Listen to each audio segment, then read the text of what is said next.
Welcome to @Cronkite News, your social sharing connection where you choose the news. Facebook likes and shares, tweets, retweets, and favorites. YouTube views and subscriptions. We're watching you, watch us. From our digital home at cronkitenews.azpbs.org to your television, web browser, or mobile device. Let's get a refresh on the top Arizona news of the week. Some businesses in Arizona closed their doors and their employees stayed home as part of a nationwide effort to highlight the contributions of immigrants to the economy. A day without immigrants is also a protest of recent immigration enforcement actions. I visited a few Valley businesses to find out why they felt the need to send this message.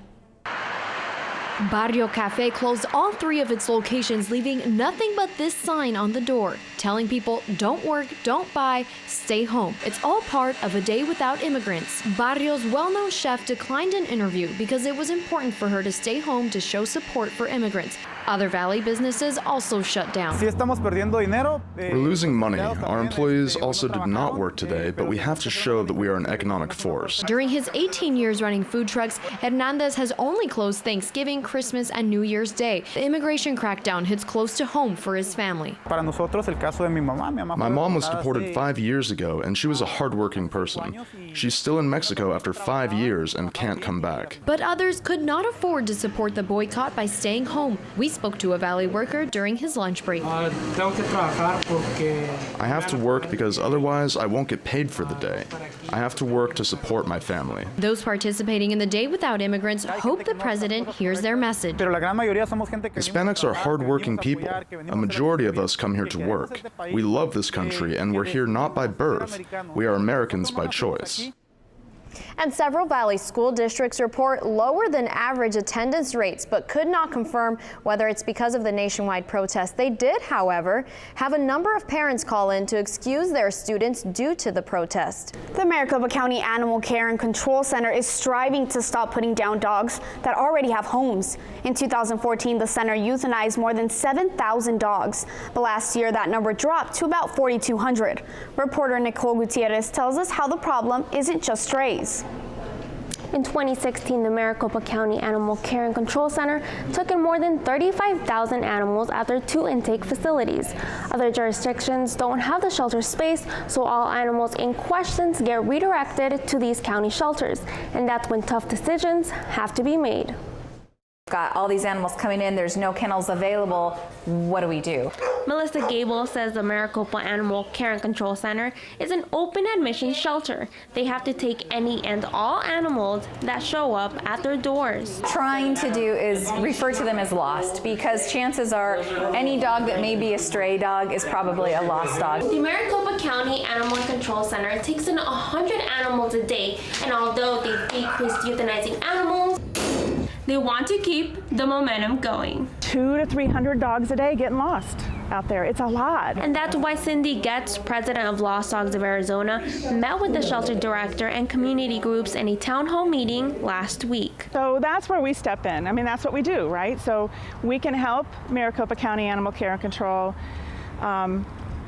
network these dogs, work to find the owners, and try and get them out of the shelter and back home. The shelter managed to reunite 4,500 lost pets with their owners last year, and that's just one of the strategies discussed to help keep the shelter euthanasia rate dropping. I think in the past maybe we were hesitant to admit that maybe we've made some faults or mistakes. Maybe we didn't want to be vulnerable and say we need your help. And with community initiatives to promote proper pet IDs and microchips, the hope is to save even more four-legged friends in the future. And pet owners that want to surrender their pets should know that there are other options beyond the county shelters. Many organizations like foster and rescue groups can rehome those animals. In the broadcast center, Nicole Gutierrez, Cronkite News. It's one of the most visible parts of any airport, the Transportation Security Administration checkpoint, where officers are charged with looking for explosive, guns, and other banned items. In the last year, the TSA says it's seeing more people trying to bring prohibited items like guns through their checkpoints. Cronkite News reporter Tyler Finger reports from Washington. Tonight at airports nationwide, TSA officers are on the lookout for things like these: guns, knives, and explosives. In just the last month, Sky Harbor TSA officers have found at least 10 guns, including this 9mm Daewoo handgun and this .40 caliber Glock handgun, both loaded and both dangerous. We are seeing a trend that we'd like to see go in the opposite direction, and that is that we're seeing more and more people bring firearms to checkpoints. In 2016, the TSA found more than 100 guns in carry-on bags in Phoenix, up almost 40% in just a year. Nationwide, they found almost 3,400 guns, a record number. The union local that represents TSA officers at Sky Harbor says they're more dedicated than ever. We can't afford to miss a single genuine threat because it only takes the bad guys one time. And it's not just a problem in Phoenix. Here at Reagan National Airport in Washington, the TSA is finding more guns here as well. On average, nationwide, they're finding 9 guns a day. Our TSA officers are very well trained in being able to detect prohibited items of all sorts. And in this case, we really believe that what we're seeing is an increase in the number of firearms people are bringing to checkpoints. Despite the increase, Douglas Kidd from the National Association of Airline Passengers says he doesn't feel any safer. The TSA has a job to do, but unfortunately, the way they are doing their job does not protect anyone. The TSA says the number of guns found at checkpoints from coast to coast has more than doubled in the last 5 years. They say they get 2 main excuses. Their first excuse is that they forgot they had it with them, and their second excuse is that their husband packed their bag or their wife packed the bag. But I can tell you that neither of those excuses fly. With a record number of people expected to take to the skies this year, the TSA's job is only going to get more difficult. At Reagan National Airport, Tyler Finger, Cronkite News. The TSA says more than 80% of the guns found last year at checkpoints were loaded. It's no secret that some consider this nation divided, but Phoenix community members are working to bring people together through art. I went down to Roosevelt Row this morning to learn more about painting for peace. In the heart of downtown Phoenix, early this morning, residents gathered outside to share a single message. That we should love our neighbors and that we should be at peace. And I think that if we have the same message, why are we fighting? The idea here was for anyone and everyone to write a prayer or a message of hope on the mural and then to paint over it so the message can stay with the mural forever. So it's a kind of a community collaborated piece of what we all want for peace. Many of the participants were hopeful that this event will bring positivity and happiness to the community and beyond. So I hope that people recognize that we can come together and that there's humanity in each one of us. Many of the messages consist of hope for peace within diversity and different cultures. I wrote kindness, collaboration, and compromise. I painted over it with sea green. Green is one of the colors of Islam. Actually, I wrote N-O Jesus equals N-O peace. K-N-O-W Jesus equals K-N-O-W peace. These murals will be displayed at New City Studio tomorrow night.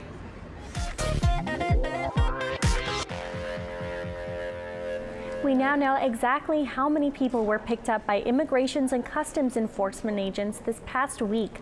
According to ICE, 680 people were arrested in a targeted enforcement action. Secretary of Homeland Security John Kelly said nearly 75% were convicted of crimes, including murder, drug trafficking, and weapons charges, but some were also deported for non-violent offenses. Arizona's most notable case so far has been Guadalupe Garcia, a Mesa mother deported after using another person's social security number to get a job at a water park. The family spoke to reporters Thursday after she was deported to Nogales, Mexico. Her kids, who are U.S. citizens, briefly visited their mother at a soup kitchen before returning home to Mesa. It's just the worst thing. It feels like a dream, but this is reality and we have to face it.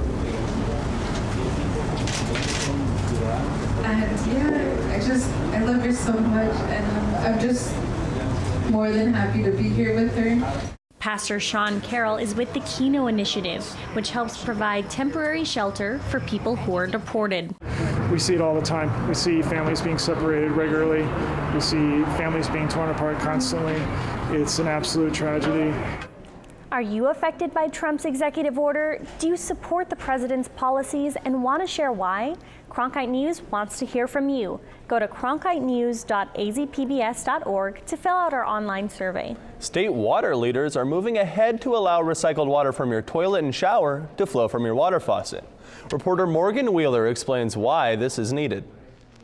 Drinking treated wastewater is currently prohibited, but the Arizona Department of Environmental Quality says technology has improved enough to deliver clean recycled water to your faucet. But the challenge is to overcome customers' worries about taste and safety. The fear of, is it safe? Is it healthy? What about pollutants? The Arizona Department of Environmental Quality is working to change the prohibition of putting treated wastewater directly back into a city's water supply. Experts say drought and low water supplies in smaller communities are reasons that should change. You may be potentially some mountain communities that are very dependent on limited water sources, limited surface water sources, or limited groundwater sources, might be the first ones that are interested in that. Reclaimed drinking water isn't new. Singapore and California both use it. A northern Arizona vineyard uses reclaimed water to grow grapes for wine and thinks drinking recycled water is a natural next step. It's the future for Arizona to be using every drop of water. And that's our mission, to educate and inform the public that it can be done, and it's done everywhere. It just hasn't been done here yet.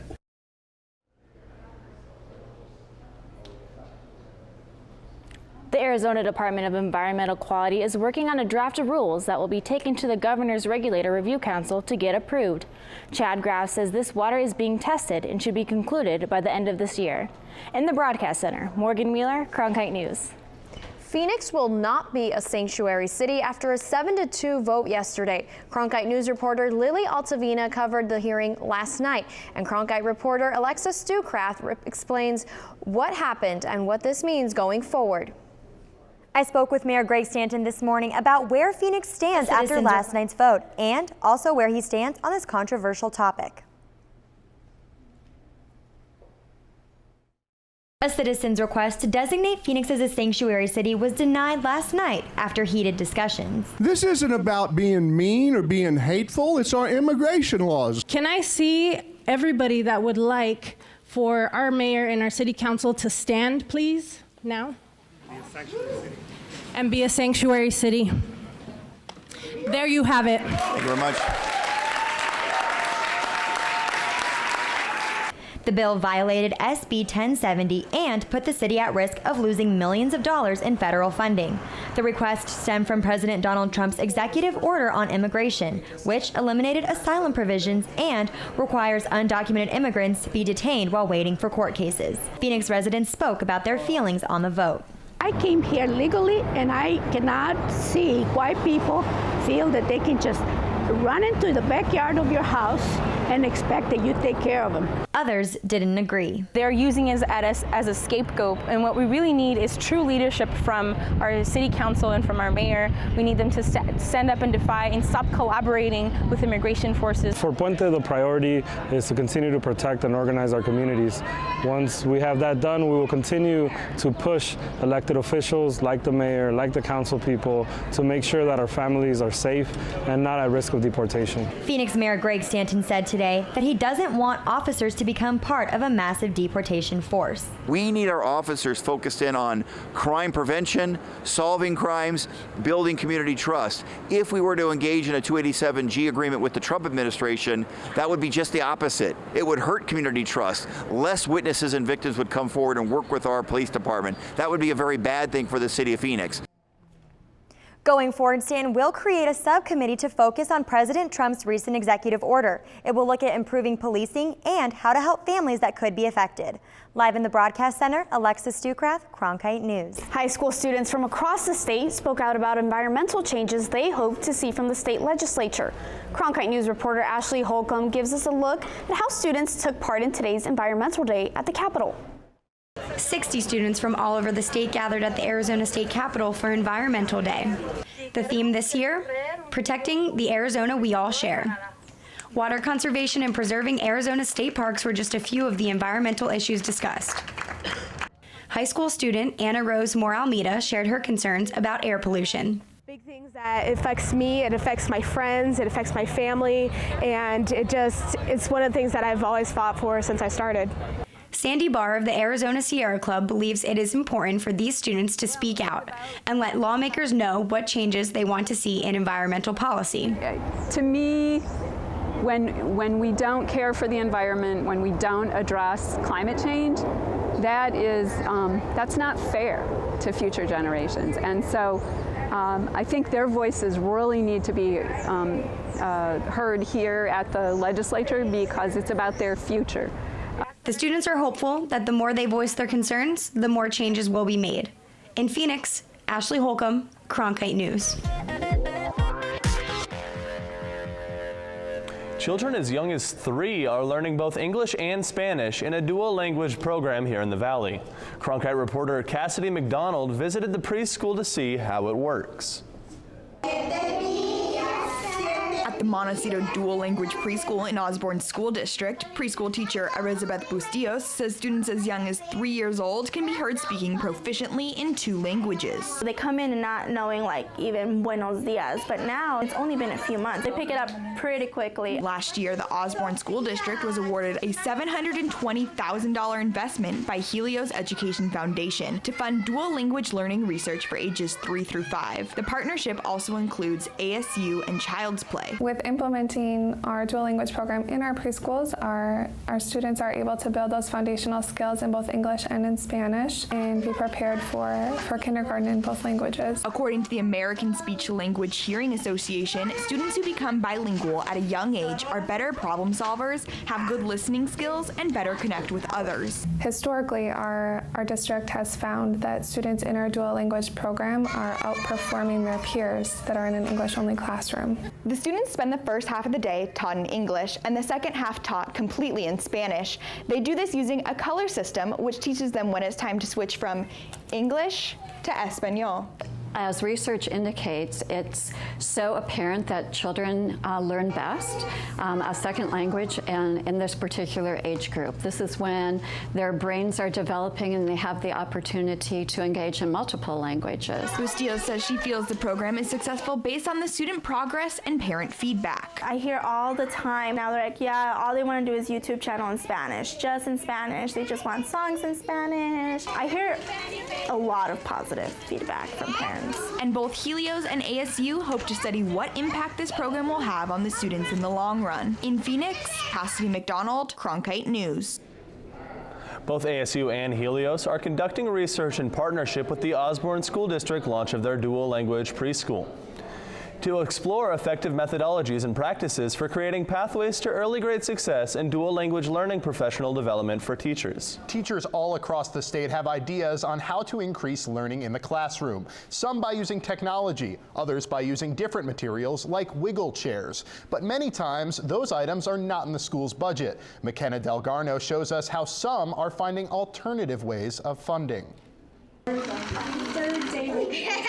With a lack of funding for public schools, materials needed for students can be hard to come by. Right now, all of the stations in the room are being run by Donors Choose Materials. Christy Gordon, a second grade teacher, creates projects through a website called DonorsChoose.org. You can get eggs to make you have higher points. The website is designed for people or companies to support classroom projects by donating money. Neil Feather, the president of SiteLock, says they donate to give back to the community. We wanted to be able to give students opportunities to interact with technologies that they may not have had an opportunity to. But that's not the only way companies can get involved. Hillary O'Brien, the principal of Madison Campbellview Elementary, says their school made a partnership with the company McCarthy. I just think that there are some challenges that we face in public education, and I think that it takes a village, and we're all here for the kids. McCarthy has donated several items to Madison Campbellview Elementary. Things like books, a clothing drive, and even a golf course, just like the one right behind me. O'Brien says oftentimes companies don't know how they can get involved. It doesn't always have to be monetary. Sometimes it's just the gift of time. Schools are often looking for volunteers, and companies can help fill that role as well. Look at that. Good job. There's so many things that we've gotten. It's great to have community support. Whether donating money, materials, or time, teachers and schools rely on that community support. In Phoenix, McKenna Delgarno, Cronkite News. With school subjects like mathematics and history, there isn't a lot of room for error. But in one middle school classroom, failure is seen as a means for improvement. Cronkite News reporter Danielle Kernkamp went to Santa Maria Middle School to learn about how failing can sometimes be seen as a good thing. Generally, in beginner's art classes, students learn basic painting and drawing skills. But in Danielle Paletto's case, she tries to teach her students life skills. Paint, clay, newspaper, and fabric. These are just some of the mediums that art students in Danielle Paletto's class are able to use. I can show my talents here and with no problem. And the main thing Paletto tries to teach her students, it's okay to fail. Failure is perfectly fine. And if they learn it here in the classroom, then it's a lot easier for them to learn it when they're an adult. With subtle background music and motivational signs hung up throughout the Santa Maria Middle School classroom, students feel motivated to try new things without fearing failure. Try again, you know, so like you fail the first time, you have to keep on going and try to succeed. Students are in week 4 of working on these marionettes, and in this case, it's a body with a Mickey Mouse head. They have about 2 more weeks until the product will be finished. I love it, because then you have that final piece. A study done by the National Center for Biotechnology Information shows that positive reframing works best for students dealing with failure. If there's another student there, they tend to help each other too, so that they're teaching each other how to do the pieces. The students are learning firsthand what Thomas Edison said, "I have not failed, I've just found 10,000 ways that won't work." As for students who aren't necessarily interested in the arts, Paletto says she finds what they do like and creates a project out of it. For example, if a student cares about sports, she has them find a new way to design a football. In the broadcast center, Danielle Kernkamp, Cronkite News. Countries like Finland consistently land on lists for one of the best places to receive education in the world, which has been credited to their tradition of connecting hands-on experiences with environmental education. Cronkite News reporter Cassidy McDonald traveled to a nature-based preschool in Gilbert to find out how outdoor education can help in developing young minds.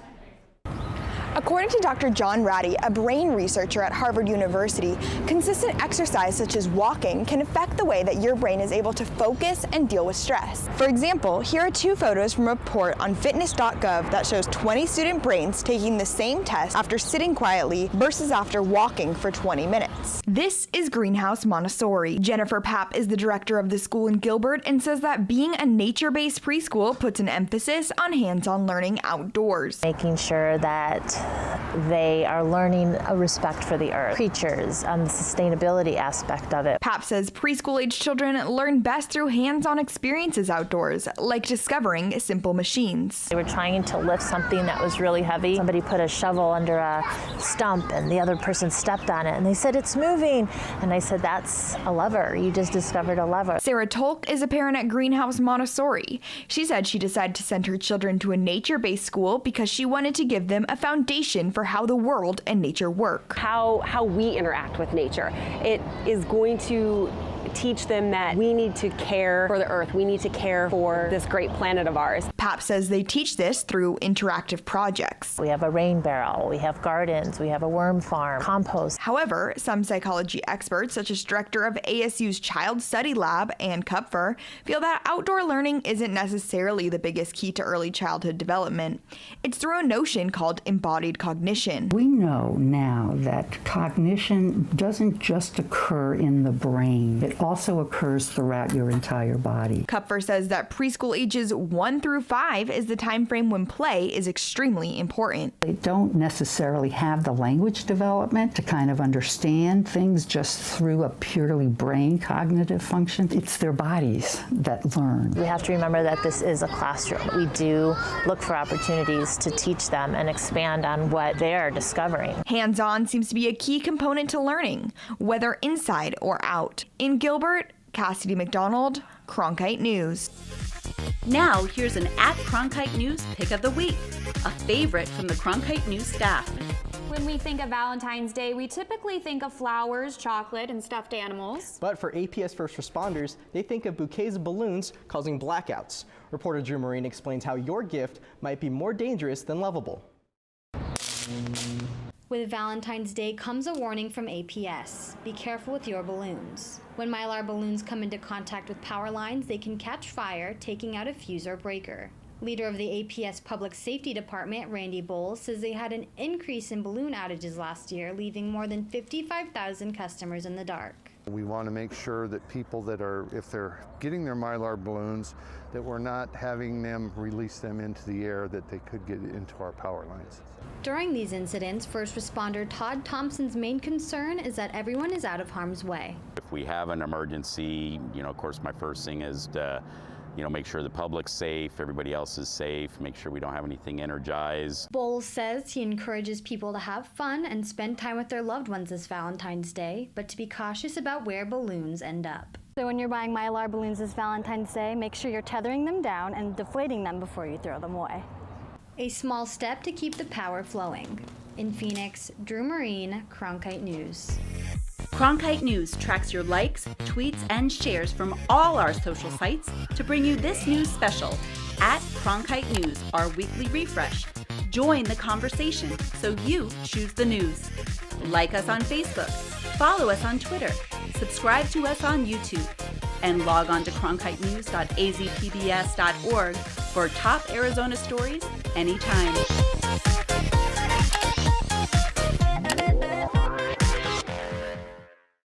This is a box that showed you a world beyond your own.